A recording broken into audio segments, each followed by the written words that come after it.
자, 오늘 10월 20일 마감 시장 말씀드려 보도록 하겠습니다. 오늘 하루 종일 장을 좀 보다가 마감 시황도 사실 오늘 수급이 좀 이상해가지고 마지막까지 좀 확인을 하고 지금 시황을 좀 쓰려고 하고 있는데 보시는 분들이 뭐 천천히 보셔도 되니까요. 오늘 금요일이니까요. 뭐 내일 보셔도 되고 모레 보셔도 되고.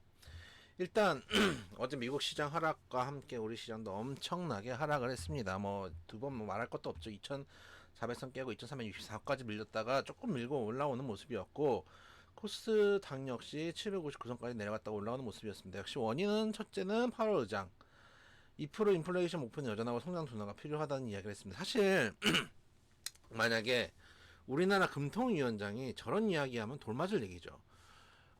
아니, 경기가 둔화돼야 된다는 얘기잖아요. 성장이 둔화돼야 된다는 얘기. 우리는 요즘 경제 수장들이 무슨 얘기하나요?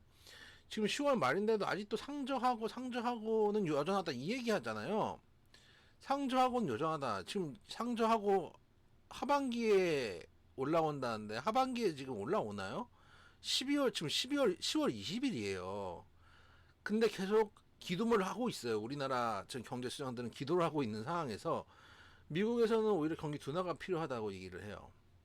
그러니까 얼마나 지금 미국 어떻게 보면 파워 의장의 발언이 센 발언인가라는 걸 우리가 느낄 수 있고, 그러다 보니까 국채금리가 상승을 합니다. 왜 국채금리가 상승을 할까요? 예를 들면은 일단은 국채금리가 상승한다는 거는 실물금리, 기준금리가 올라갈 위험성이 있다라고 생각을 하니까 거기에 먼저 시장금리가 움직이는 부분들이 있겠죠. 그래서 그런 것들이 반영이 되다 보니까 시장에 좀 부담을 주는 모습이고, 국채금리가 올라가면 시장에 부담을 준다 이제 이런 얘기를 많이 하는데, 왜 그러냐면은 뭐 조금 얘기를 하면은 국채금리가 올라가면 일단 가계, 기업, 정부 세 개의 주체가 있잖아요. 근데 각자가 돈이 필요하잖아요. 근데 가계 같은 경우도 국채금리가 올라가면은, 그래서 국채금리가 5%다. 그러면 실제로 대출 받을 때면 7%, 8% 이렇게 받아야 될 거 아니에요. 그러면은 쓸 수 있는 유동성이 줄어드는 것이고, 기업 같은 경우도 자기들이 돈을 마련하기 위해서는 사채를 발행해야 되는데,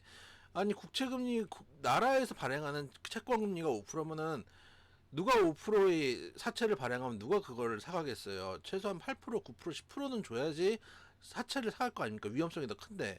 그러니까 다들 자금 마련하기가 더 힘든 거예요. 국채금리가 올라갈수록 시장 경기를 압박하는 것도 맞습니다. 그래서 그런 측면들을 좀 생각하다면은 국채금리가 상승하는 것에 좀 부담들이 있다. 왜냐면 이제 제가 경제방송에서 보니까 국채금리가 상승하면은 상승하는 게 부담이더라고 얘기는 하는데, 왜 부담인지 얘기를 잘 안 하길래 간단히 말씀을 드렸고, 거기다가 이스라엘 팔레스타인 이팔 전쟁에 대한 확정 가능성 계속되고 있는 상황에서 바이든이 가서 별로 뭐 할 것도 없이 몇 시간 만에 돌아왔죠. 그런 부분들도 매크로 계속 누르고 있는 상황이다. 그래서 그게 일단 원인인데, 일단 오늘 제가 늦게 시황을 쓴 것 중에 하나가 이건데, 수급적으로 좀 재밌는 부분들이 있었어요. 일단 보세요. 코스피입니다. 통상 시장이 이런 식으로 하락을 하면 코스피부터 잡습니다. 코스피 중에서 삼성전자를 먼저 잡습니다.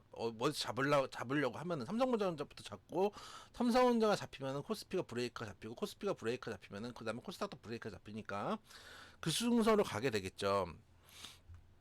보시면은 장 초에 계속 내려오던 시장들이 외인의 수급 중간에 한번 움직이거든요. 제가 분봉을 같이 보여드릴게요. 코스피 분봉입니다. 내려오다가 살짝 올라갔다 더 내려가죠. 외인들이 내려오다가 살짝 올라갔다가 살짝 다시 내려가니까 거의 지금 외인들 움직임하고 약간 연동되는 부분들이 좀 커요. 왜냐하면은 기관들도 물론 비슷하게 움직였는데, 기관들은 오히려 막판에 매도량이 중간 매도량보다 크거든요. 근데 지금 여기가 저점이 여기 저점보다 낮잖아요. 여기가 더 높잖아요. 끝에는. 그래서 외인이 연동되고, 특히 이 부분이 의미가 있다고 봐요. 이거 3시 반이거든요. 종가에 동시호가에 뭔가 사갔다는 얘기하면 삼성전자의 가능성이 높겠죠. 동시호가에 뭔가를 주워갔다는 얘기예요. 그런 얘기는 뭐냐면 장중에 내내 눌렀다는 얘기예요. 장중에 내내 누르고 마지막에 개인하고 기관의 물량을 외인이 받아가는 형국이에요. 지금은 외인이 드라이브를 하는 시장이거든요. 기관들 지금 뭐 아무것도 못하고 있는 상황이고, 개인들 지금 돈 없는 상황이잖아요. 그러면은 외인이 어쨌든 간 제일 돈이 있고 한 상황이기 때문에 외인이 드라이브를 해줘야 되는데 지금 외인이 동시효과에 주저갔어요. 그리고 막판에 이게 있는데 6시거든요. 6시에 2,100억까지, 그러니까 이게 한 1,500억이 지금 매수가 들어왔는데 지금 기관하고 개인의 매수세가 변한 건 없어요. 그 얘기는 뭐냐면은 어디서 뭐 신규를 받았다든지 블록딜을 받았다든지 뭐 그렇겠죠. 그래서 그건 나중에 좀 차차 나올 것 같고 제가 검색을 해보니까 나오진 않았고요. 그리고 오늘 수급을 좀 생각해 보면은 중요한 게 3시 반에 물론 3시 반에 외인이 받기 전까지는 외인하고 기관이 양매도였어. 근데 매도폭이 많지 않았어요. 519억과 812억, 1,300억 양쪽 합쳐서 1,300억 매도였는데 시장은 막 2%씩 하락을 하고 있었던 거예요. 어. 그럼 결국 매도는 이렇게 많지 않았다는 얘기거든요. 그럼 코스닥 한번 볼게요. 코스닥 한번 보면은 3시 반까지 오히려 개인이 300억 정도 매도고 외인이 한 700억 매도. 결국 매도세는 한 1,000억도 안, 1,000억 정도밖에 안 되고 오히려 기관은 1,300억 받았어요. 그 얘기는 뭔가요? 그러니까 매도량이 많지가 않았다는 얘기예요.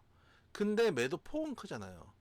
그 얘기는 뭐냐면은 받는 사람 입장에서도 싸게 던질 거라고 투매가 나올 거라고 생각하니까 그냥 밑에만 대놓고 몰려서 사질 않고 던지는 쪽은 지금 심리가 부서졌으니까 투매가 나오고 있는 상황들이라는 얘기거든요. 그래서 이렇게 투매가 한번 나와줘야지 이제 월요일 되면은 이제 반대매매 물량 한번 또 나오겠죠. 반대매매 물량 한번 나오고 나서 또 한번 추가로 끌어올릴 수 있다라고 생각을 합니다. 그래서 어쨌든 간에 오늘 수급에 의미 있는 변화가 있다고 생각이 되고 코스피에서 외인이, 코스닥에서는 기관이 어쨌든 오늘 매수를 해줬기 때문에 그런 측면들을 본다면은 그래도 개인의 수급이 뭐 시장을 받치고 있는 그런 상황이 아니기 때문에 조금 더 의미 있는 수급들이 오늘은 그래도 나왔기 때문에 월요일부터 조금 개파락을 하면서 시작하더라도 좀 반등을 주지 않을까라는 기대 해보도록 하겠습니다.